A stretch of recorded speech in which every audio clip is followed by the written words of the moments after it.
Hey, welcome back to some more frequently asked questions. This is Kevin Thomas with Level 10 Real Estate Group, powered by Keller Williams Coastal Area Partners, where we service the Savannah, Fort Stewart, Hinesville, Richmond Hill, anything in coastal Georgia area. And today is not really a frequently asked question, but I want to share something that happened just last week that might bring some insight to your home searching things. So this is what happened. I have a client. He's probably not the most patient person, very high strung, get up and go kind of guy, which is very cool. I appreciate that and love that.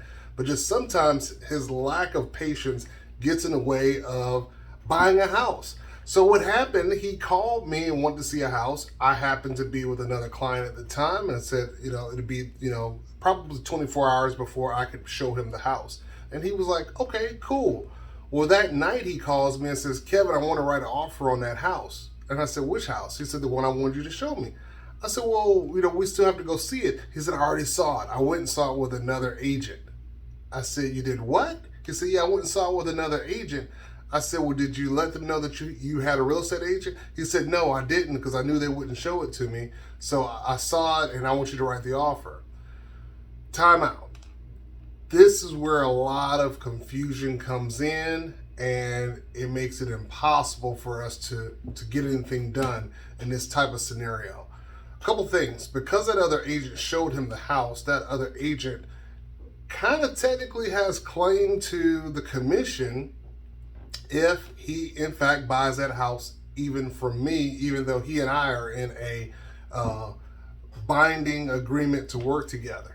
The second thing it is, it really draws a line or creates strife between two agents, which quite honestly, no agent wants to put up with and deal with.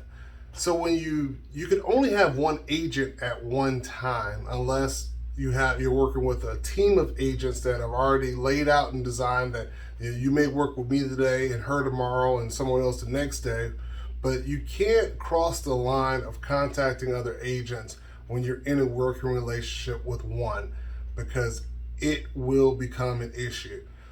It can also become an issue for you is if that agent sues you for that commission. Even though I have been paid a commission from the seller side, that agent, because they showed you that house, could come after you as a consumer. So it creates a mess, and a mess that just doesn't need to be dealt with.